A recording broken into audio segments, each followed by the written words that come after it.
2025년 1월 한국은행이 발표한 숫자 하나가 대한민국을 충격에 빠뜨렸습니다. 0.8%.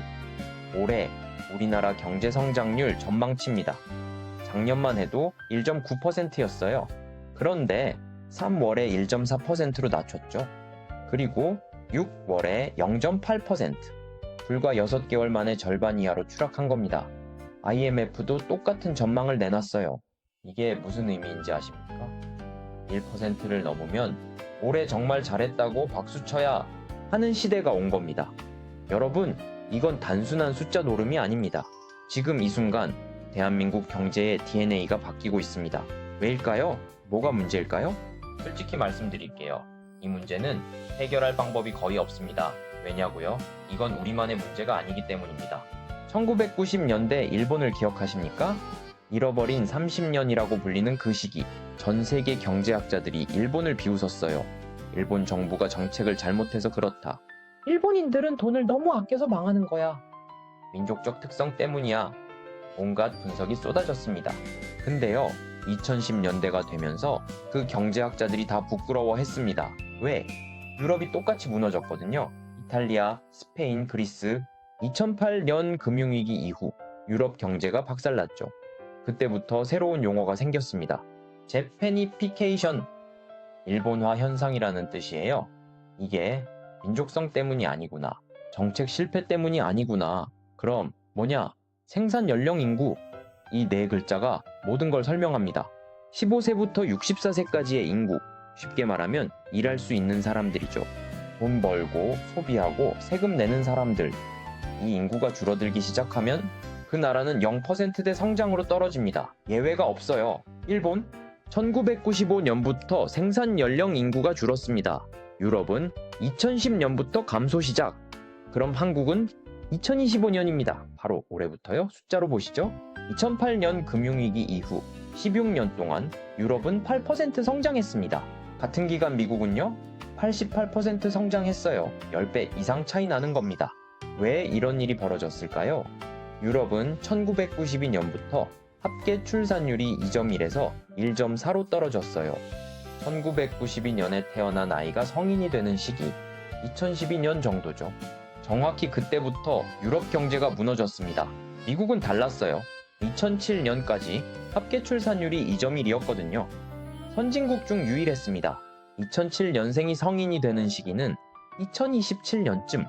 그래서 미국 경제가 지금까지 탄탄했던 겁니다. 이건 경제학의 기본 중의 기본이에요. 수요와 공급의 법칙. 경제학 1학년도 아는 겁니다. 사람이 줄면 소비가 줄어요. 소비가 줄면 기업이 망해요. 기업이 망하면 일자리가 사라지죠. 악순환입니다. 그런데 말입니다. 여기서 이상한 점 하나 발견하셨나요? 아니, 20, 30세대가 적으면 오히려 구인난이 생겨야 되는 거 아냐? 왜 취업난이 심각한 거지? 좋은 질문입니다. 전곡을 찌르셨어요. 여기에는 두 가지 이유가 있습니다. 첫째, 바이든 정부 때 우리 공장들이 미국으로 납치당했어요. 반도체 공장, 배터리 공장. 평균 연봉 8천만 원에서 1억 되는 진짜 좋은 일자리들 전부 미국 땅에 지어졌습니다. 한국엔 거의 안 지어졌어요. 둘째, 청년이 줄면 소비도 동시에 줄어듭니다. 왜? 얼리 어답터가 사라지거든요. 제 얘기 좀 해볼게요. AI가 작성한 것이 아닙니다. 실제로 업계 관계자들 사이에서 회자되는 이야기인데요. 신제품 나오면 누가 제일 먼저 사나요? 20대, 30대죠. 새 아이폰, 새 노트북, 새 차. 젊은 사람들이 먼저 지갑을 엽니다. 근데 청년 인구가 줄면 소비 시장이 위축돼요. 소비가 줄면 기업들이 투자를 안 합니다. 투자를 안 하면 일자리가 생기지 않아요. 이 두 가지 원인이 동시에 작동하면서 청년들의 직장이 사라진 겁니다. 참 쉽게 해결하기 어려운 문제죠. 그럼 해결책은 뭘까요? 잠재 성장률을 끌어올려야 합니다. 잠재 성장률이요? 쉽게 말하면 한 나라가 무리하지 않고 성장할 수 있는 최대치예요. 이게 낮은데 경제를 억지로 키우면 과열됩니다. 과열되면 인플레이션이 와요. 물가가 치솟는 거죠. 그 다음에는 부메랑이 돌아옵니다. 경제가 확 꺾여버려요. 그럼 잠재 성장률을 어떻게 올리느냐? 세 가지 방법이 있습니다. 첫째, 생산 연령 인구를 늘린다. 둘째, 생산성을 향상시킨다. 셋째, 자본을 추가 투입한다. 근데 이것들 없이 경기만 일시적으로 띄운다? 위험합니다. 결국 터져요. 가장 중요한 건 결국 인구죠. 그럼 출산율을 늘려야 되는 거 아냐? 맞습니다. 경제가 다시 뛰려면 그것밖에 없어요. 지금까지 인류 역사에서 변함이 없거든요. 그런데요, 많은 분들이 이렇게 생각하세요. 아니, 로봇이다 하면 되잖아. 키오스크 보세요. 사람 없어도 되던데요. 어휴, 진짜. 키오스크랑 로봇은 소비를 안 해요. 돈을 안 쓴다고요. 경제는 돌고 도는 겁니다. 로봇이 커피를 팔면 누가 그 커피를 사나요? 사람이에요. 사람이 줄면 소비가 줄고, 소비가 줄면 혁신도 일어나지 않습니다. 가장 중요한 건 결국 인구 베이스예요. 그럼 질문 하나 드릴게요. 선진국 중에서 출산율 다시 올린 나라 있나요? 없습니다. 미국이 한때 1.8까지 떨어진 적 있었어요. 2007년에 2.1까지 회복했죠. 근데 그게 끝이에요. 2008년 금융위기 이후 미국이 엄청난 돈을 쏟아부었잖아요. 집값이 3배 올랐습니다. 그러니까 미국에서도 결혼 못하고 아이 못 낳아요. 요즘 미국 합계 출산율이 1.6까지 떨어졌거든요. 집값 오르는 건 장기적으로 정말 위험합니다. 그렇다고 집값 떨어지면 단기적으로 또 위험하고요. 이게 참 아이러니예요. 집값이 처음부터 안 올랐어야 되는데 일단 올라버리면 그때부턴 답이 없어요. 다 물려 있습니다. 서로. 자, 여기서 더 무서운 얘기 하나 하겠습니다. 세계화가 끝났습니다. 인류 역사를 통틀어서 가장 값싸고 풍요로웠던 시대. 그 시대가 지금 끝나가고 있어요. 특히 우리나라는 인플레이션에 더 취약합니다. 왜? 종이돈의 역사를 한번 볼까요? 인류가 종이돈을 발명한 이후엔 항상 인플레이션에 시달렸거든요. 가장 먼저 종이돈을 만든 나라가 어딜 것 같아요? 스위스? 아닙니다. 스웨덴입니다. 근데 스웨덴이 복지국가였냐? 잘 사는 나라였냐? 아니에요. 너무 가난했어요. 다른 나라들은 금화나 은화를 쓸 때 스웨덴은 구리로 된 동전을 썼거든요. 근데 이게 문제가 뭐냐? 10달러짜리 동전이 가로 60cm, 세로 30cm, 무게가 19.7kg이었어요. 30달러 들고 다니려면 60kg 들어야 돼요. 완전히 엽기 수준이죠. 그래서 은행이 나타났습니다. 우리 금고에 그 무거운 돈 맡겨두세요. 동기로 된 보관증 써드릴게요. 이게 서양 최초로 탄생한 지폐입니다. 근데 이 지폐가 발명되니까 뭐가 일어났냐? 인플레이션이죠. 은행이 갖고 있는 구리보다 10배, 20배 더 찍어냈거든요. 그래서 물가가 올랐습니다. 인류 역사에서 종이돈은 항상 인플레이션을 만들었어요. 근데 지난 40년 동안은 달랐어요. 인플레이션이 거의 없었거든요. 그래서 경제학자들이 오만에 빠졌습니다. 야, 이제 드디어 인플레이션을 정복했다. 다시는 인플레이션 없을 거야. 근데 다시 돌이켜 보니까 중앙은행 시스템을 잘 만들어서 그런 게 아니구나. 경제학이 발전해서 그런 게 아니구나. 오직 세계화 때문이었구나. 세계화 덕분에 값싼 노동력과 값싼 원자재가 결합하면서 우리가 진짜 풍요로운 시대를 살았던 거예요. 근데 이제 세계화 끝났잖아요. 트럼프 대통령 보세요. 우리나라 땅에 공장 안 지으면 관세 100% 때린다. 베트남은 미국보다 인건비가 17분의 1이에요. 근데 베트남에서 반도체 후공정한다? 트럼프가 관세 100% 때릴 겁니다. 그러면 인건비가 17배 비싸진 거나 마찬가지예요. 세계화가 끝나면 인플레이션이 기본값이 될 가능성이 굉장히 큽니다. 근데 저는 우리나라 원화 가치가 앞으로 떨어질 가능성이 더 높다고 봐요. 탈세계화 시대의 원화 가치도 떨어진다. 고령화와 함께 디플레이션을 겪었던 일본보다 우리나라 어르신들이 더 고통받을 가능성이 높습니다. 은퇴할 때 2억 원 갖고 은퇴했어요.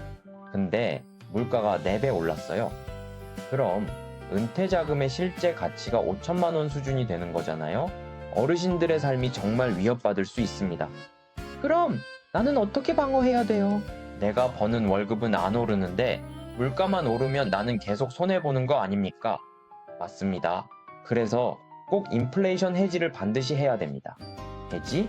쉽게 말하면 방어막을 치는 거예요. 위험을 상쇄시키는 거죠. 저는 그러기 위해서 가장 중요한 게 뭐라고 보느냐? 우리 원화 가치가 달러보다 더 빨리 낮아지고 있거든요. 그래서 달러로 약간 해지가 가능합니다. 그리고 미국 달러는 인플레이션만큼 금리를 탁탁 높여주는 성격이 있어요. 미국 달러가 대접을 잘 받는 상황이 한 외서 10년 정도 계속될 겁니다. 두 번째는 금이에요. 아, 금은 어떻게 사는 거야? 막 걱정하신 분들 많으실 거예요. 그동안 친숙하지 않았던 재테크 수단이잖아요. 근데 우리 인류가 2700년 동안 사용했던 돈은 금이거든요.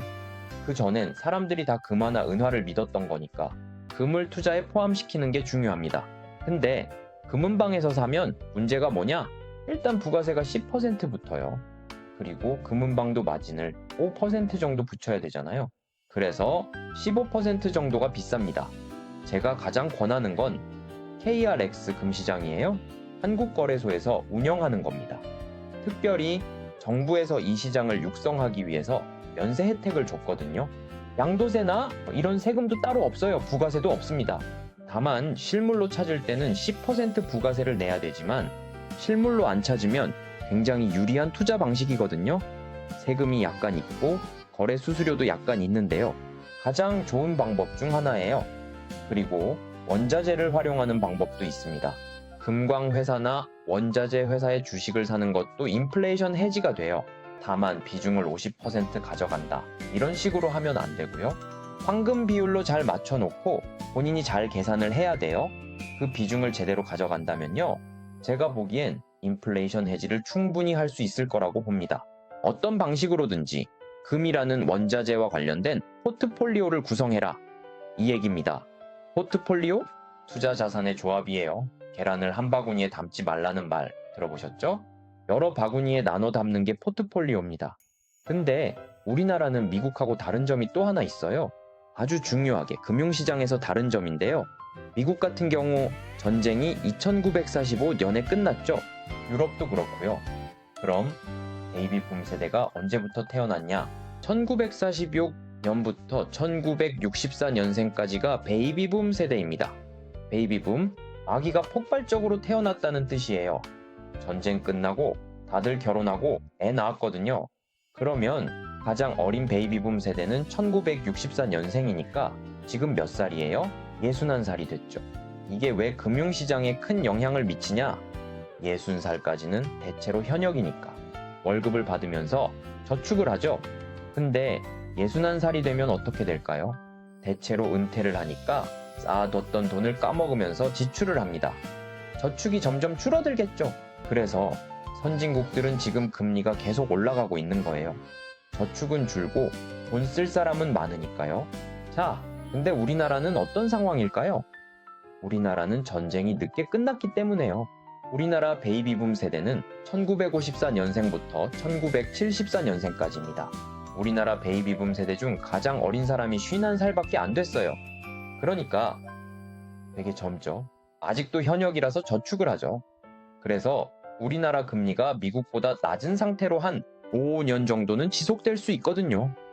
우리가 상대적으로 미국보다 금리가 낮은 현상이 짧게는 3년, 길게는 한 7년까지 계속될 거라고 봅니다. 왜 3에서 7년이 좀 헷갈리냐면 우리나라에서 60세까지 정년을 지키는 사람은 10%도 안 됩니다. 한 5% 된다고 해요. 그래서 정년이 언제냐? 이게 좀 애매하기 때문에 한 3년에서 7년 정도는 미국 돈이 더 일을 잘하는 상태가 조금 유지될 겁니다. 그러면 미국의 지금 현재 1년물 국채금리는 4%인데 우리나라 1연물 국채금리는 2.1%다. 국채, 나라가 발행하는 채권이에요. 나라에 돈을 빌려주는 거죠. 가장 안전한 투자예요. 미국이 2배거든요. 그러니 자꾸 미국으로 돈이 나갈 수밖에 없는 거죠. 고금리를 유지하는 나라들도 있습니다. 아르헨티나 같은 경우는 한때 금리가 105%였어요. 와, 그럼 엄청 좋은 거 아니야? 아닙니다. 그런데도 아무도 저축을 안 해요. 왜? 인플레이션이 140%니까요. 그래서 월급 들어온 날 다 써버려요. 내일이면 돈의 가치가 줄어들 거니까. 아르헨티나 사람들은 100% 소비하는 게 가장 현명한 방법이거든요. 이렇게 인플레이션 시대에 덕을 보는 사람들도 있습니다. 돈을 빌린 사람들이 보통 도움이 되죠. 그리고 인플레이션에 대비해서 포트폴리오를 만들어 둔 사람, 이런 분들도 이득을 봅니다. 인플레이션 상황에서 제일 유리한 업종 중 하나가 보험이에요. 왜? 인플레이션이 왔을 때 예를 들어 이분의 생명보험이 1억 원이다. 근데 나중에 줄 때는 실질 가치가 반토막이 날 수도 있는 거잖아요. 그래서 보험사들 입장에서는 인플레이션이 그렇게 나쁘지 않죠. 최근에 미국이 인플레이션 9.1%를 기록했었어요. 미국은 왜 이렇게 인플레이션 퍼센트가 높은 건가요? 미국은 인플레이션에 우리보다 더 취약했던 이유가 있습니다. 경제가 아주 활발했기 때문에 과열까지 갔기 때문이에요. 우리나라 경제는 지금 고령화 때문에 굉장히 위축돼 있잖아요. 그래서 쉽게 뜨거워지고 쉽게 인플레이션이 올 수 있는 건 활발한 미국 경제가 좀 더 인플레이션에 취약할 수밖에 없는 거고, 트럼프 대통령의 여러 가지 정책 패키지가 전부 다 인플레이션을 향해 있거든요. 세금을 깎아주면 사람들의 소득이 늘어나죠. 그럼 돈을 더 많이 쓸 겁니다. 관세 정책도 당연히 인플레이션으로 갈 수밖에 없잖아요. 그래서 트럼프 대통령 정책들은 전부 다 인플레이션인데, 트럼프 대통령이 믿는 구석이 하나 있거든요. 그게 바로 유가를 낮추는 겁니다. 유가, 석유 가격이요. 빈살만 왕세자가 유가가 $70만 넘으면 계속해서 원유를 증산하는 방식으로 지금 유가를 낮춰주고 있기 때문에 트럼프 대통령이 그걸 믿고 있는 거거든요. 근데 문제가 하나 있습니다. $70 미만의 유가에서는 사우디의 국가 재정이 적자거든요. 사우디의 원유 생산 단가는 1배럴에 $9밖에 되지 않습니다. 그런데 미국에서 셰일 오일 생산 단가는 트럼프 대통령이 등장하기 전까지만 해도 1배럴에 $48였어요. 셰일 오일, 땅속 깊은 곳의 암석층에서 뽑아내는 석유예요. 기술이 어려워서 비용이 비싸요. 근데 트럼프 대통령이 철강에 50% 관세를 때렸잖아요. 그래서 최근에는 $70를 넘었습니다. 그러면 빈살만 왕세자가 생각했겠죠. 우리는 $9고 쟤네는 $70야? 그러면 유가를 $65로 계속 맞춰놓으면 미국의 셰일 오일 업체들이 망하겠네. 근데 사우디는 진짜 엄청난 복지 국가죠. 아, 제가 유학 좀 갈래요. 사우디 시민권자가 요청하잖아요. 그럼 유학 비용도 대주는 나라가 사우디예요. 국가 재정 지출이 워낙 많다 보니까 $95가 돼야만 재정 수지가 균형이거든요. $70 미만이면 사우디는 어떻게 됐냐? 매년 진짜 천문학적인 재정 적자를 보게 됩니다. 그러면 빈살만 왕세자가 왜 $70 미만으로 낮췄는지 짐작이 가시죠? 셰일 오일 업자들이 강철 가격이 올라가서 지금 망하기 직전이라서요. 망할 때까지 기다리는 거예요. 그래서 언젠가 트럼프 대통령의 이 정책이 더 이상 먹히지 않는 그런 순간이 올 수밖에 없습니다. 그러면 인플레이션이 언제 재발하느냐? 그 시점만 모를 뿐이지 재발할 확률은 매우 높은 겁니다. 이게 공포로 다가오는 이유 중 하나가 인플레이션 때문에 망한 나라들 얘기 들어보셨죠? 20세기 초반에는 바이마르 공화국도 있었고 요즘도 베네수엘라가 있지 않습니까? 어쩌다가 그렇게 되는 건가요? 인플레이션은 결국 돈을 너무 많이 찍어서 일어난 일이거든요. 유가가 그동안 정말 안 올랐어요. 1980년대 초반에 그때 유가는 한 배럴에 $37를 찍은 적이 있거든요. 근데 유가는 오늘 기준으로 한 배럴에 $66예요. 세계화 때문에 미국 자본으로 원유를 캐낼 수 있게 되니까 새로운 유전이 계속 개발되면서 유가가 안정돼 왔던 거거든요. 근데 유가만 싸진 게 아니라 구리 가격, 철강 가격, 진짜 모든 원자재 가격이 다 낮았습니다. 그리고 식량도 그동안 수많은 개척지가 나오면서 계속해서 단가가 싸졌는데 이상 기후가 생겼죠. 그 다음 세계화가 끝나서 이제는 마음 놓고 다른 나라에 투자하는 게 이제 쉽지 않거든요. 이제 원자재를 무기화하고 이런 세상으로 바뀐 겁니다. 그래서 예전과는 달리 이제는 인건비도 올라, 원자재 가격도 올라. 그러니 걸핏하면 물가가 오르는 세상으로 바뀌어버린 거예요. 그래서 옛날만큼 풍요롭고 물가가 계속 싸지고 안타깝게도 우리 다음 세대는 그런 풍요를 누리기는 정말 어려운 거죠. 참, 세계화가 끝났다는 게 실감이 되는 게 바로 관세 정책이에요. 예전에는 세계화해야 된다고 관세 철폐하라고 그렇게 난리를 치더니 이제는 오히려 관세를 올리겠다고 하니까 그거야말로 세계화가 끝났다는 가장 큰 증거가 아닌가 싶습니다. 2025년 대한민국이 마주하고 있는 건 사실 우리 한국 내부에서는 자영업자분들이 너무 어렵거든요. 그게 계속 걱정이 되고요. 그리고 우리나라의 가계대출이 GDP 대비로 너무 높아요. GDP? 국내 총생산이에요? 한 나라가 1년 동안 만들어낸 부의 총합이죠. 전 세계에서 거의 탑 클래스급입니다. 우리나라보다 높았던 나라들은 지금 부동산 붕괴되고 난리 났거든요. 우리나라보다 높았던 대표적인 나라가 스웨덴 같은 나라인데요. 스웨덴은 지금 현재 경제가 완전히 거의 파국 직전으로 갔습니다. 우리나라가 스웨덴 다음 정도 되거든요. 그리고 대외 경제 정책은 이제 이게 큰 문제죠. 워낙 트럼프 대통령이 어떻게 정책을 할지 모르니 그래서 이 두 가지가 이제 대내적으로 대외적으로 계속해서 우리나라를 하반기에 계속 좀 위협하는 문제로 자리 잡지 않을까 싶습니다. 그런데 말입니다. 좋은 점도 있습니다. 우리나라가 대출이 굉장히 많긴 한데요. 베이비붐 세대가 은퇴하지 않았다는 장점이 있거든요. 그건 완전히 장점이에요. 거기다 하나 더 있습니다. 사실 우리나라에는 연못 안에 고래 한 마리가 살고 있거든요. 연못이 한국의 금융시장이라면 근데 고래 한 마리는 바로 국민연금이거든요. 이게 미래 세대에 좋으냐 나쁘냐 이런 건 나중에 따져보고요. 일단 9% 내던 걸 이제 점진적으로 13%로 늘려가게 되면 어쨌든 강제 저축이 자꾸 몰리는 거잖아요. 그래서 몇 년 동안은 이제 우리나라에서 자금 부족 현상보다는 어쨌든 자금이 좀 남아도는 그런 현상이 일어날 수 있는데요. 몇 년을 잘 활용해야 되거든요. 저는 이게 아주 찰나의 시간이라고 생각해요. 아주 짧으면 진짜 3년 하고 길어봐야 7년인데 이렇게 자금이 좀 있을 때 이 돈이 어떻게든 새로운 스타트업, 새로운 벤처 투자를 하는 그런 청년들한테 이 돈이 흘러가게 해서 앞으로 남은 한 7년 정도를 이 돈이 정말로 제대로 일을 하게 해야지 또 시멘트로 들어가서 더 박히게 된다. 그러면 대한민국 미래가 없거든요. 근데 이 마지막 희망을 참 살리면 자금 시장에서 약간 유리한 점이 있거든요. 그걸 좀 활용한다면 대한민국의 희망도 좀 있다고 생각하죠. 인플레이션이 오면 일반적으로 부동산을 사는 게 유리하다. 실물에 투자해야 된다. 이렇게 말씀하신 분들이 굉장히 많은데요. 사실 이런 문제가 있습니다. 인플레이션은 좀 멀리 있는 거예요. 더 자산 가격에 가까이 있는 건 뭐냐? 바로 금융당국이 돈줄을 죄는 겁니다. 원래 인플레이션이 없으면 돈을 계속 뿌릴 수 있어요. 돈을 뿌린 만큼 부동산 가격이 올라갑니다. 근데 만약에 인플레이션이 나타나면 중앙은행장이 어떻게 되느냐? 돈을 못 뿌려요. 오히려 돈줄을 죄야 돼요. 인플레이션이 일어났을 때 부동산 가격이 올라간다는 건요. 완전히 잘못 알고 있는 겁니다. 법보다 주먹이 가깝다. 이런 말 들어보셨죠? 주먹이 더 무서운 거잖아요. 당장 주먹이 더 무섭다. 그러면 그 주먹이 뭐냐? 금리거든요.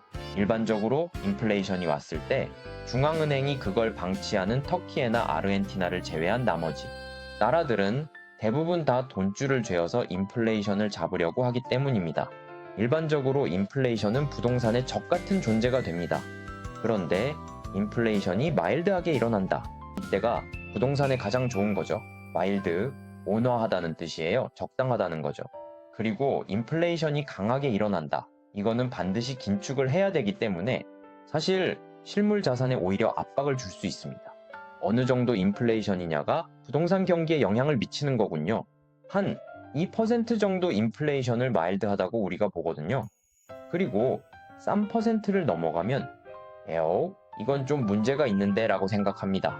근데 우리나라 인플레이션은 부동산 가격을 지금 이 물가에서 빼버렸기 때문에 항상 2%밖에 안 되는 걸로 나오니까 계속 돈을 풀 수 있는 거예요. 사실은 인플레이션이 일어나고 있는데 이게 통계치로 안 잡히면서 돈을 계속 뿌려왔던 현상이 반복적으로 일어나면서 집값이 계속 천정부지로 오른 현상이 지속돼 왔던 겁니다.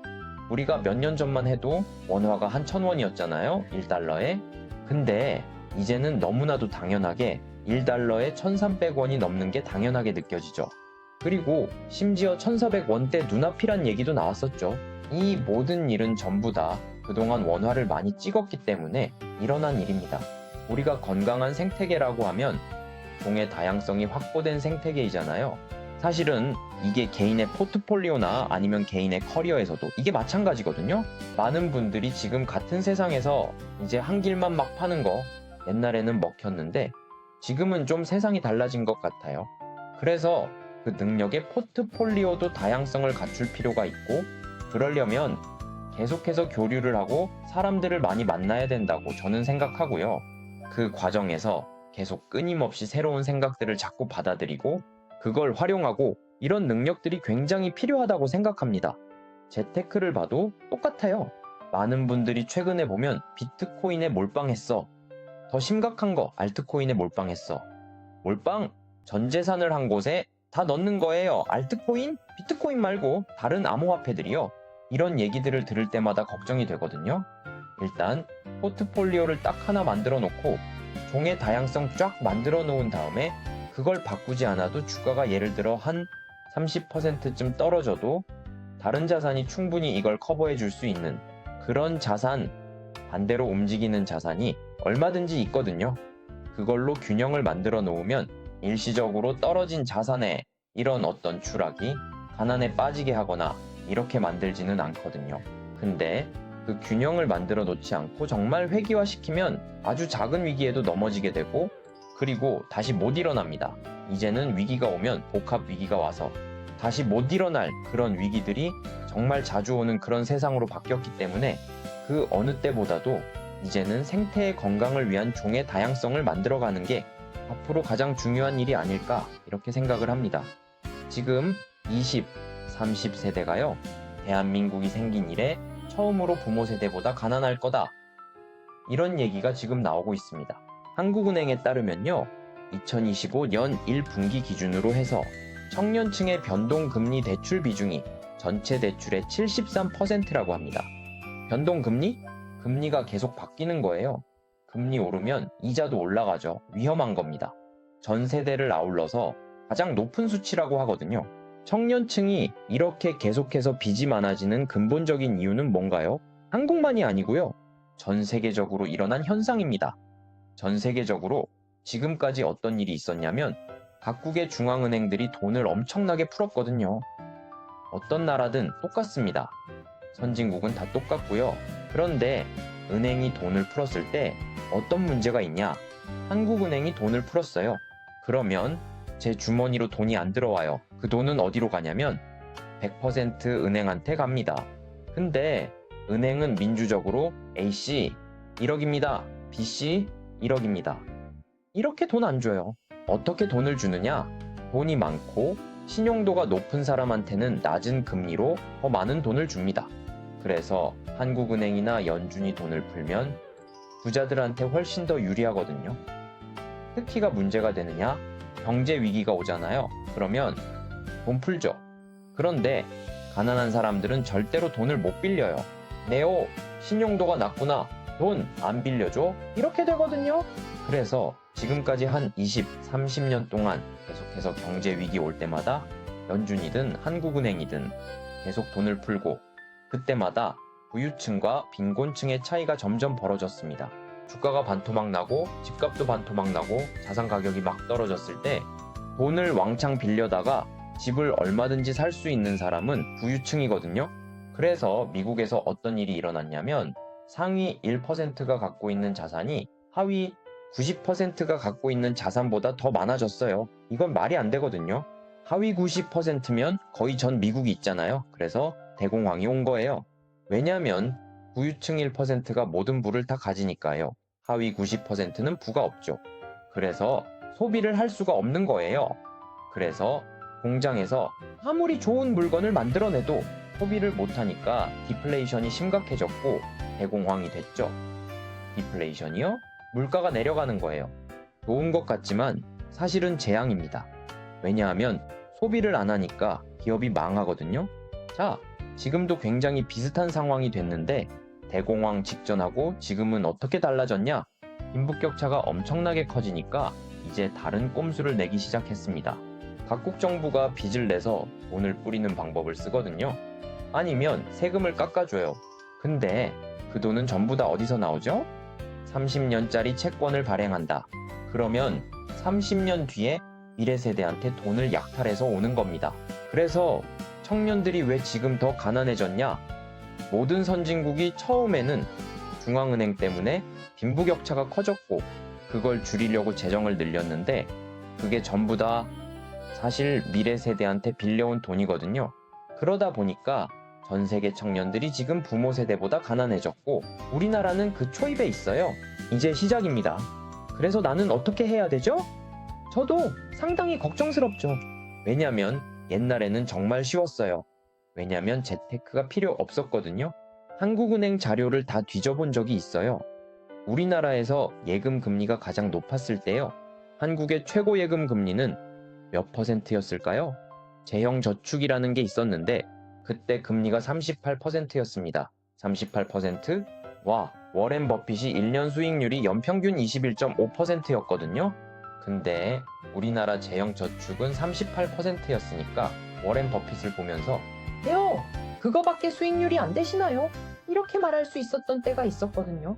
그러다 보니까 옛날에는 그냥 은행 예금만 잘했어도 얼마든지 부자가 될 수 있었으니까 정말 돈만 꼬박꼬박 모으면 됐거든요.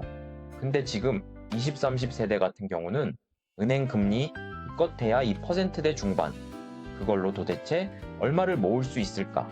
이런 게 문제잖아요. 그러다 보니까 안타깝지만 재테크에 신경을 안 쓸 수 없는 공부를 해야 되는 세상이 온 건 분명한 거죠. 근데 이제 지금 말씀하신 내용도 내가 벌어서 일정 부분을 잘 모아서 그걸로 투자하는 그 얘기를 하시는 건데 아까 초반에 말씀하신 대로 돈 있는 사람은 신용도가 좋으니까 왕창 빌려서 그걸로 투자하는 거잖아요. 이걸 어떻게 이깁니까? 그게 큰 문제입니다. 또 하나 문제는요. 2030세대가 이렇게 투자하는 거 정말 안 된다고 생각하거든요. 뭐냐면 돈을 투자할 때 예를 들어 24시간 코인을 본다든가 그러면 자기 개발할 시간이 진짜 전혀 없잖아요. 저는 그게 제일 안타까워요. 왜냐하면 그 시간에 자기 개발하면 지금 할 수 있는 게 되게 많거든요. 그러면 어떻게 재테크를 하느냐? 저는 자동 메커니즘을 만들어 놔야 된다고 생각하거든요. 자동 메커니즘은 뭐냐? 아예 정확하게 내가 받은 월급 중에서 얼마만큼을 저축할지 비중을 딱 정해놓고 자동으로 월급이 들어오자마자 예를 들어서 달러를 몇 % 투자한다. 또 몇 %를 주식형 ETF에 넣는다. ETF? 여러 주식을 한 바구니에 담은 상품이에요. 분산 투자가 자동으로 되죠. 미리 정해놓은 비율대로 계속해서 넣는 걸 저는 청년 세대한테 꼭 추천하거든요. 왜냐? 시간을 쓰는 게 더 아까우니까 물론 그 비율을 정할 때는 엄청 공부해야 되죠. 그리고 내가 이걸 얼마만큼 감당할 수 있고 내가 어떻게 이걸 장기적인 상품에 넣을 것인지 단위로 상품에 넣을 것인지 내가 결혼을 할 것인지 아니면 아이를 낳을 것인지 이런 것까지 계산을 해서 처음에 계산은 열심히 해야 되지만 그 다음부터는 더 이상 주가의 변동이나 아니면 금값의 변동이나 아니면 환율의 변동을 보면서 투자를 하는 순간 그 다음부터 인생이 날아갑니다. 너무 근무 시간이 뺏기는군요. 그래서 시간을 어떻게 활용할 것이냐? 저는 재테크보다 시테크가 필요한 게 2030세대라고 생각합니다. 시테크? 시간 관리예요. 시간을 어떻게 쓰느냐가 돈보다 중요하다는 거죠. 아, 정말 중요한 말씀이네요. 자, 근데 우리나라는 가난을 말할 때요. 느낌이 내가 가난해, 내가 힘들어 이런 느낌도 있지만 나 빼고 다 부자야의 느낌, 또 여기서 오는 어떤 소외감? 이런 게 굉장히 심하거든요. 통계 자료가 하나 있는데 2024년 기준 한국인 한 사람당 평균 자산이 9억 5천만 원이랍니다. 그러면 내인 가족하면 10억 정도가 되는 거잖아요? 근데 난 없단 말이죠. 그러니까 나 빼고 다 있나 보다라고 생각을 하게 되는 것 같아요. 우리나라에서 요즘 가장 큰 문제가 인스타의 함정, 그리고 평균의 함정에 너무나도 쉽게 빠진다는 거거든요. 일단 인스타를 보면 세상 사람들 모두 행복하고 모두 부자 같지만 사실은 그건 자기가 가장 행복했을 때 그리고 가장 자기가 돈을 펑펑 쓸 때 인스타를 올려놓는 거잖아요. 근데 평균의 함정은 더 무섭습니다. 왜 2억 5천만 원이 평균이냐? 그건 우리나라의 최고 부자도 그 평균 안에 들어가 있거든요. 그래서 사실은 중위값이 더 중요한데 중위값? 사람들을 쫙 세워놓고 딱 가운데 있는 사람의 값이에요. 평균보다 훨씬 정확한 지표죠. 중위값이 뭐냐면 우리나라가 5천만 명 인구다 이렇게 가정을 하면 2,500만 번째 사람의 자산이 얼마냐? 그러면 1억 원이거든요. 그럼 우리나라 평균 가정은 어느 정도 갖고 있냐? 우리가 보통 가구원이 2.3명이거든요. 그러니까 일반 가구는 평균적으로 한 2억 3천만 원 정도 갖고 있는 게 정상적입니다. 그게 중위값이에요. 일단 중위값들 파악하고 들어간다면 상대적 박탈감에서 좀 벗어날 수 있을 거라고 생각하고요. 많은 분들이 열억이다. 그러면 어떻게 열억을 마련해? 이렇게 되지만 일단 목표 자체가 조금 낮아지면 할 수 있어. 이제부터 한번 해보자. 이게 좀 가능하거든요. 그래서 저는 그 박탈감에서 벗어나기 위해서 제일 먼저 할 일은 현재 우리나라의 정확한 통계입니다. 그리고 인스타에서 벗어나서 진짜 사람들의 진짜 모습이 어떤지 그걸 좀 생각한다면 좌절에서 벗어날 수 있지 않을까 이런 생각이 좀 듭니다. 그러니까 평균이 아니라 중위값을 알아야 된다. 중위값은 기사나 이런데 잘 안 나오지 않나요? 그게 문제입니다. 중위값을 발표하는 순간 빈부격차가 확 드러나잖아요. 생각해보세요. 중위값, 즉 2,500만 번째 사람은 분명히 1억인데 평균 2억 5천이다. 이런 경우는 어떤 경우에 생기느냐? 부자가 평균을 확 끌어놓은 거잖아요. 그래서 중위값을 발표하는 순간 빈부격차가 드러나니까 정부든 한국은행이든 중위값을 제대로 발표하는 걸 본 적이 없습니다. 그러다 보니 사람들이 자꾸 상대적 박탈감에 더 빠지는 거죠. 자산 얘기를 계속하고 있으니까. 한국의 부자들 자산이 어떤 식으로 구성되어 있나를 좀 보면 2024년에 우리나라 소득 상위 10%가 토지의 87%를 차지하고 있다. 이런 통계가 있더라고요. 엄청나죠? 우리나라처럼 부동산에 올인한 경우는 전 세계에서 정말 드물어요. 왜냐하면 국민들의 순자산의 한 75% 정도가 부동산이거든요. 그러면 다른 선진국들은 어떠냐? 일본하고 우리나라하고 문화가 좀 비슷할 것 같잖아요. 근데 일본은 38%밖에 안 돼요. 그리고 미국 같은 그런 선진국 34%밖에 안 되고요. 유럽 국가들이 한 50% 안팎이거든요. 근데 우리나라는 부동산의 75%를 의존하고 있기 때문에 딱 이런 느낌입니다. 사람들이 돈을 벌잖아요. 부동산으로 환전하는 느낌 있잖아요. 그러다 보니 부동산 가격이 떨어지면 대한민국의 국부 자체가 줄어드는 현상이 일어날 수밖에 없거든요. 이게 좀 안타까운 게 그 뒤로 어떤 정권이 들어서도 부동산 가격이 하락하는 건 그 정권의 미래하고 연관이 돼 있기 때문에 부동산 가격을 안정화시키는 정책을 제대로 쓸 수가 없는 거죠. 그래서 계속해서 부동산 가격이 올라가는 정책들이 어떤 정권이든 계속해서 반복돼 왔고, 그러다 보니까 부동산에 돈이 쏠리면서 무슨 문제가 생겼냐? 우리가 부동산을 수출해서 먹고 살 수가 없잖아요. 우리가 수출하려면 결국 기업들이 성공을 해야 되고 뛰어난 스타트업이 나타나야 되고 그리고 AI 업체가 막 발전해야 되는데 그러려면 엔젤 투자가 막 늘어나야 되고 엔젤 투자? 초기 스타트업에 투자하는 거예요. 그 다음에 이 기업들이 막 돈을 엄청나게 벌어서 엑싯을 하는 그런 사례들이 나와야 엑싯? 투자자가 주식을 팔아서 수익을 회수하는 거예요. 더 많은 청년들이 자꾸 창업을 할 거잖아요. 근데 계속 부동산으로만 돈을 버니까 청년들한테 지금 희망이 없는 그런 상황이 됐고 어떻게 하면 재테크할까 이런 쪽으로 가게 된 거잖아요. 사실 경제가 똑바로 가려면 엔젤 투자라든가 아니면 스타트업 하는데 자꾸 돈이 더 많이 들어가고 그게 정말 중요한데 문제는 그게 우리가 유럽보다도 못하다는 거예요. 우리가 항상 미국보다 유럽은 엔젤 투자도 잘 안 되고 새로운 스타트업도 청년들이 못 만들고 그래라고 말하지만 한국이 유럽보다 더 심각하거든요. 그럼 부동산은 계속 불패일까요? 돈을 계속해서 찍어내는 동안은 불패일 겁니다. 왜냐면 지금까지 통화량이 늘어나는 만큼 집값이 올라가 왔습니다. 그러니까 한국은행이 돈 찍으면 계속 집값이 오른다. 이렇게 보시면 돼요. 그럼 언제까지 오를 거냐? 뭔가 외부적인 요인에 의해서 돈을 더 이상 못 찍잖아요. 그러면 그때부턴 집값이 안 오를 거예요. 그러면 어떤 요인 때문에 더 이상 돈을 못 찍을까요? 물가가 상승하는 경우, 그 다음에 원화 가치가 크게 떨어지는 경우, 이 두 가지입니다. 근데 우리나라에선 물가가 오르는 건 큰 문제가 되지 않아요. 왜냐하면 우리나라 물가 통계가 무지무지 왜곡돼 있거든요. 미국은 집값이 물가의 4분의 1을 차지해요. 그리고 임대료가 한 9% 차지하니까 둘을 합치면 한 33% 되거든요. 근데 우리나라는 집값이 전혀 물가 통계에 들어가지 않아요. 임대료만 들어갑니다. 조금. 근데 우리나라 임대료, 전세 이런 거니까 정기만에 안정돼 있잖아요. 그래서 우리나라 물가는 아무리 한국은행이 돈을 풀어서 집값이 올라도 물가는 안 올라요. 강남 집값이 막 10억 올랐다. 20억 올랐다 기사 계속 나왔잖아요. 그건 물가에 안 들어간다니까요. 물가에서 집값을 뺀 나라가 그렇게 많지가 않아요. OECD 선진국들은 일반적으로 집값을 넣어놨습니다. 그러면 우리나라 한국의 돈을 못 찍는 유일한 문제는 환율이 갑자기 치솟아 오를 때, 즉 원화 가치가 급락을 할 때 그때 돈을 더 이상 찍을 수 없기 때문에 집값이 언제까지 오를 거냐? 환율을 감당하지 못해서 환율이 막 올라갈 때. 그래서 우리나라는 집값이 환율하고 정확하게 반비례하는 그런 상황입니다. 그래서 환율이 올라간다, 집값은 떨어진다, 이렇게 보시면 돼요. 그러면 올해 집값이 올라가고 있는 것도 올해 환율이 안정됐기 때문이다. 그렇죠? 안정시키는데 성공을 했기 때문에 한국은행이 돈 풀 수 있는 여지가 생긴 거예요. 재밌습니다. 이런 모든 것들이 다 서로 연관돼 있다는 게 참 너무 재밌고 너무 어렵고 그렇습니다. 최근에 유튜브 알고리즘의 부에 관한 것들이 참 많이 나오는데 아주 정반대의 내용이 있습니다. 어떤 하나는 1억만 모아봐라, 그 다음부터 순탄할 것이다 라는 내용이고요.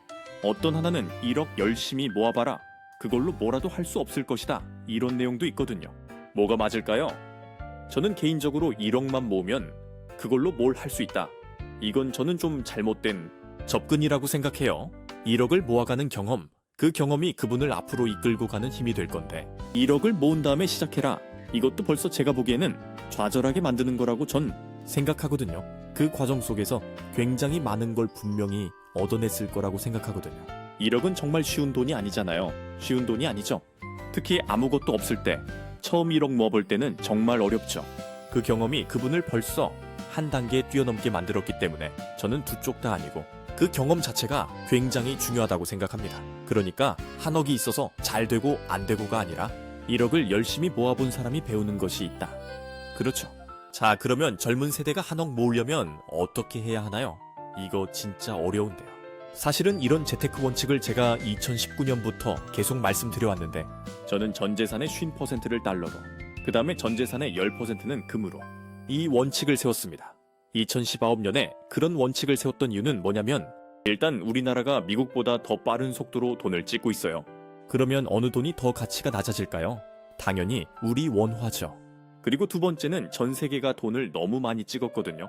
그러면 사람들은 다시 금으로 갑니다. 금 투자를 2019년에 제가 한 경제방송 채널에 나와서 한번 얘기한 적이 있어요. 그랬더니 악플로 완전 도배된 거죠. 공영방송 경제부장이란 작자가 투기를 부추기냐? 그게 왜 투기예요? 2019년만 해도 금을 사면 완전 투기라고 생각했던 사람이 정말 많았거든요.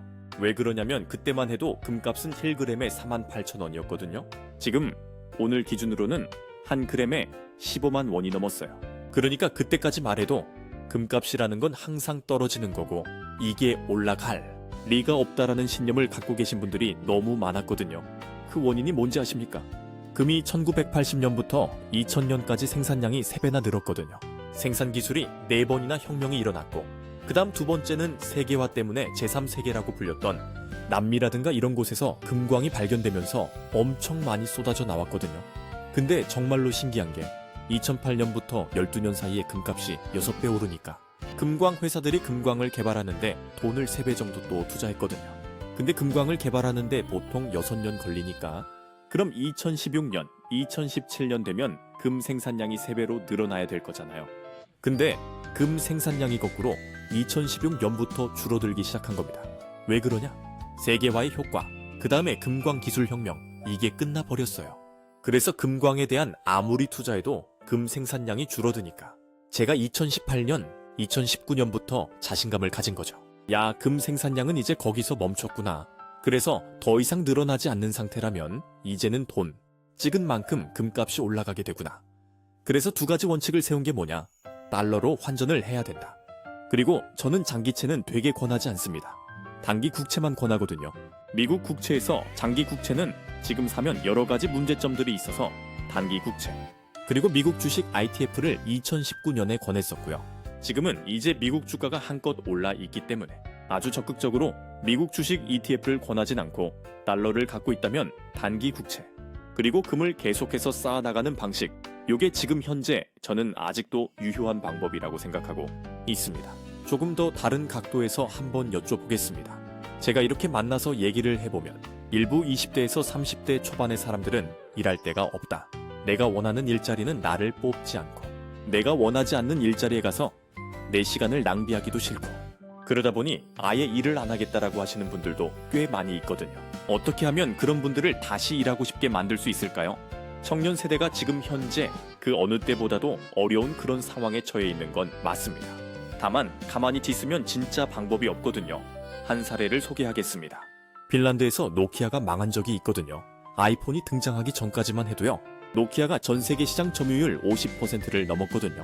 그 정도로 엄청난 기업이었는데 노키아가 망했다는 건 우리나라로 치면 삼성전자 두 개가 망한 거랑 똑같거든요. 그만큼 핀란드에서 노키아가 차지하는 비중이 엄청난 힘을 갖고 있는데 이게 망해버리니까.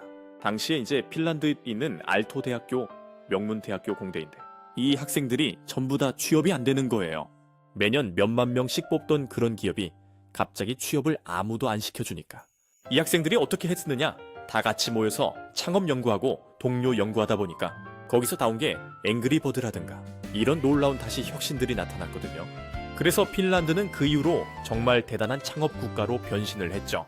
성장률이 다른 유럽 국가들과 평균 정도였거든요. 삼성전자 두 개가 망한 나라에서 유럽 평균 성장을 했다. 그렇게 생각하면 핀란드 엄청 성장했네 라고 생각할 수 있는 거죠. 그게 왜 가능했냐? 계속 새로운 창업을 하고 이 청년들이 어떻게 했느냐? 야, 우리 시장 너무 작아. 인구가 600만 밖에 안 돼. 그러니까 미국에다 직접 장사를 시작하자. 그래서 분명히 핀란드에서 창업을 했는데 장사의 대상은 어차피 인터넷이니까 미국을 상대로 장사를 하는 거예요. 그래서 그때 핀란드 학생들의 어떤 도전 정신, 불굴의 의지 이런 것들을 좀 업계 관계자들이 취재했었거든요.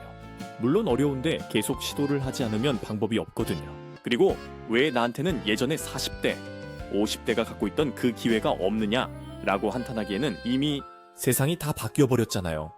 그래서 저는 피어 그룹이 진짜 중요하다고 생각해요. 피어 그룹? 같은 처지의 동료 그룹이에요. 함께 성장하는 커뮤니티죠. 계속 생각들을 같이 나누고, 그리고 필요하다면 피어 그룹이 여러 명 모여 있잖아요. 그러면 그 윗세대 벤처 1세대든 아니면 동종 업종에서 성공한 사람이든 그런 분들을 모셔다가 같이 얘기도 좀 나눠보고 이런 기회를 갖는다. 그러면 물론 어렵지만, 물론 제가 그 세대가 아니지만 그래도 일말의 희망을 좀 가질 수 있지 않을까? 그리고 저는 개인적으로 좀 안타까운 건 노력의 차이가 미래를 바꿀 수 있다면 많은 사람들이 지금의 어려움을 딛고 일어날 거라고 보는데 지금 우리나라 사회가 그 노력의 차이를 만들지 못하는 쪽으로 점점 가고 있거든요.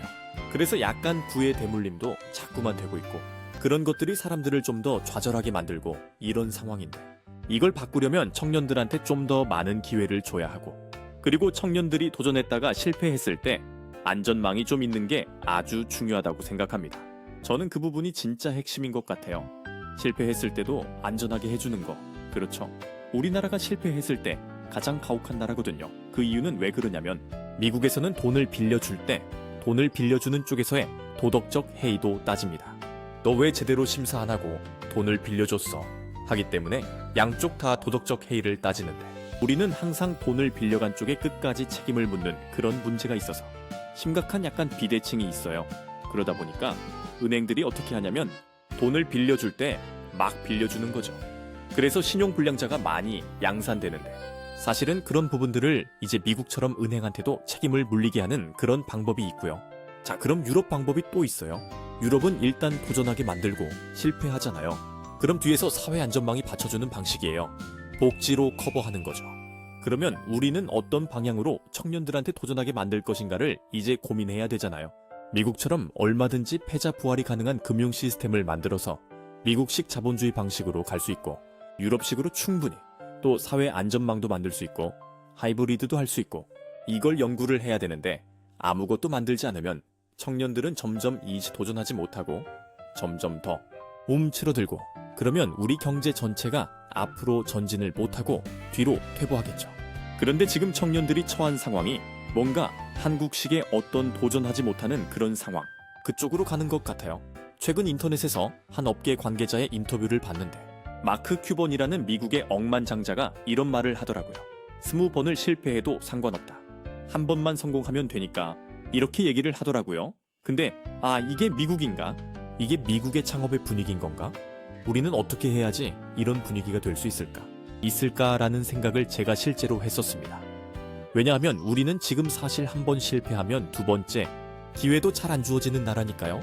실패의 경험 없이 성공한다는 게 불가능한데 불가능하죠. 우리나라 한 번만 실패하면 일반적으로 다시는 못하는 이런 상황에서 실패의 경험이 지금 완전히 낭비되고 있는 거예요. 그래서 청년들이 더 좌절하는 건 아마도 실패할 수 있는 기회조차 잃어버렸기 때문이 아닌가 싶습니다. 그건 참 아픈 말이네요. 그러면 연령별로 경제적인 자유와 멀어지는 결정적인 안 좋은 행동이 있습니까? 이것만 하지 마라. 이렇게 얘기를 해주신다면 연령별로는 이런 것 같아요. 2030세대가 단기로 수익을 크게 가져가려는 경향이 좀 더 생겼거든요. 단기 투자를 하시려고 그러는 게 저는 되게 안 좋다고 봐요. 왜냐면 정말 많은 자산이 복리로 놓고 봤을 때 복리, 이자가 붙는 거예요. 눈던기처럼 불어나는 마법이죠. 예를 들어서 돈을 한 번도 잃지 않고 워렌 버핏처럼 20%를 계속 딴다. 그러면 워런 버핏처럼 저렇게 천문학적인 부자가 되는 거잖아요. 근데 많은 분들이 그걸 자꾸만 잊고 계신 것 같아요. 이게 워렌 버핏만큼 안 되니까 예를 들어서 우리가 한 5%라도 계속해서 돈을 딴다. 그것만 해도 나중에 가면 복리 효과가 진짜 어마어마하거든요. 가장 많이 갖고 있는 게 시간이잖아요. 그래서 사실은 오히려 20대 분들이 좀 진득하게 수익률이 조금 더 낮더라도 복리 효과를 노리는 게 좋다고 생각하고요. 그리고 40, 50세대, 특히 50대로 넘어가면서는 위험 자산 비중을 조금씩 줄여 나가야 되는데 제가 제일 안타까운 건 은퇴하기 직전에 갑자기 위험 자산에 100% 투자하는 그런 경우가 정말 많거든요. 아, 그래요? 네. 퇴직금? 야, 이거 얼마 안 되는데 이거 갖고 어떻게 먹고 사냐? 그러면서 그 퇴직금을 전체 100%를 위험 자산에 넣는단 말이죠. 그게 제일 위험한 거죠. 그래서 50대로 넘어가면서 위험 자산 비중을 굉장히 줄이는 게 전 중요하다고 보고요. 특히 은퇴하신 분들은 그리고 2030세대는 위험 자산 비중을 50%까지 가져갈 수 있지만 그게 막 비트코인이나 이런 거의 비중이 막 100% 이렇게 되는 게 아니라 비트코인과 정반대로 움직이는 자산을 반드시 구성을 한다든가 해서 계속 놔둔다. 그러면 문제가 없는데 이걸 계속해서 하루에 100%, 200% 오르는 걸 바라면서 샀다 팔았다 하면 다른 사람들이 돈 벌었다는 얘기 들으면 가능할 것 같지만 안 되거든요. 절대 안 됩니다. 그래서 정반대의 자산들을 구성해서 그 수익률이 한 5%에서 잘 나오면 한 7% 정도 나오게 그런 식으로 구성하는 게 한 40년 복리로 한번 계산해 보세요. 아마 굉장히 큰 돈이 돼 있을 거라고 생각하거든요.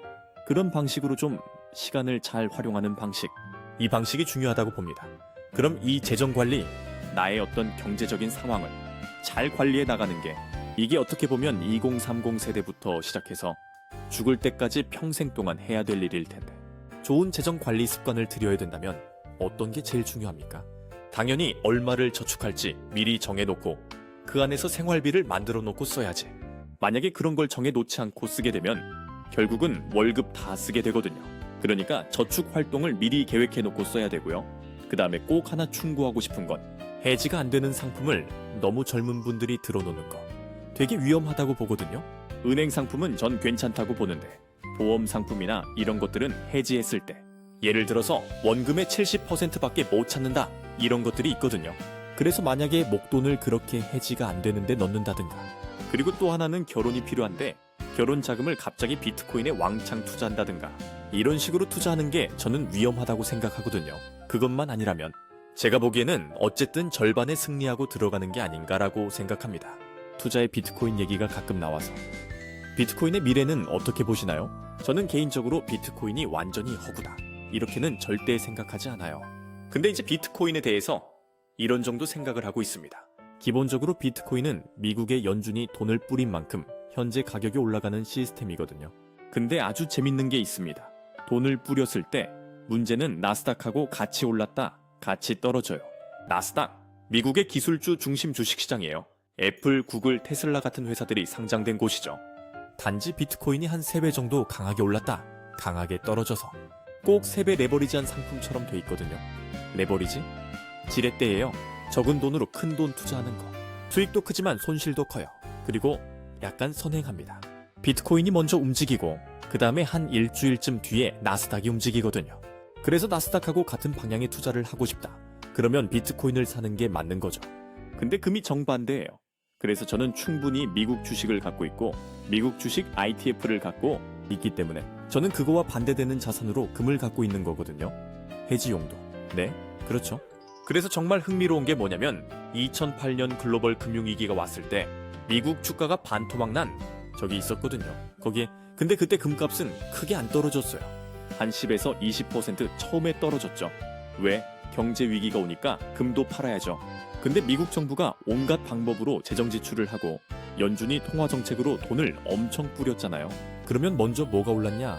금값이 먼저 올랐습니다. 금값은 6배나 올랐어요. 근데 오히려 미국 주식은 그거보다 좀 더 올랐거든요.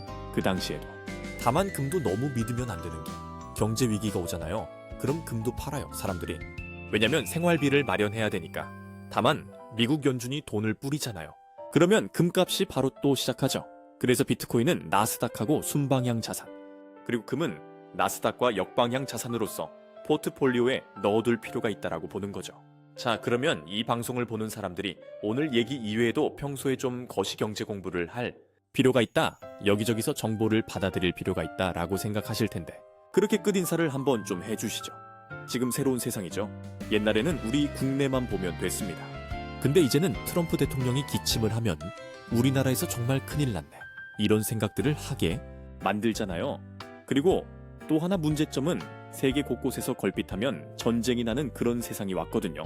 그래서 이제는 글로벌 뉴스를 계속해서 따라가는 것도 굉장히 중요한데 그거보다 더 중요한 게 있습니다. 글로벌 경제를 움직이는 더 큰 힘은 그것이 경제를 흔드는 힘이거든요. 그래서 세계 경제의 어떤 흐름 같은 걸 좀 읽어야 될 필요가 있는데 그러기 위해서는 유튜브라는 것도 참 좋은 수단이기도 해요. 지상파 보는 것도 좋아요. 근데 이거는요, 매일매일의 정보를 다루는 거거든요. 그래서 여전히 책이 필요하라고 전 생각을 해요. 근본적인 세상의 어떤 원리 같은 걸 다룬 책이라든가 이런 것들은 여전히 유효하거든요. 그래서 저는 대가들의 책을 좀 보시는 게 좋다. 그 대가는 경제학의 대가도 중요하죠. 예를 들어 노벨 경제학상 받은 사람, 투자의 대가, 심지어 철학의 대가도 가끔은 투자 철학을 만들기도 하거든요. 그래서 그런 대가들의 생각을 그 뿌리에 좀 담고 있으면서 매일매일의 뉴스를 보면 시각이 달라질 거라고 저는 생각합니다, 여러분. 2025년 대한민국은 지금 거대한 전환점에 서 있습니다. 0.8% 성장률. 이 숫자가 의미하는 건 단순한 경기 침체가 아닙니다. 우리 경제의 DNA가 바뀌는 순간입니다. 일본이 겪었던 그 30년, 유럽이 무너진 그 이유, 지금 우리 앞에 펼쳐지고 있습니다. 하지만 기억하세요. 위기를 두려워하는 사람들은 가난해지고 위기를 읽어내는 사람들은 부자가 됩니다. 달러 50%, 금 10%, 자동 메커니즘, 복리의 마법, 그리고 가장 중요한 건 시간입니다. 여러분에겐 아직 시간이 있습니다. 24시간 코인 차트 보지 마세요. 그 시간에 자기 개발하세요. 1억을 모으는 과정에서 배우세요. 실패를 두려워하지 마세요. 핀란드 청년들처럼 한 번 넘어졌다고 끝이 아닙니다. 선택은 여러분의 몫입니다. 지금 이 순간부터 준비하는 사람, 그 사람이 10년 후 웃을 겁니다. 아직 늦지 않았습니다. 지금부터라도 시작하세요.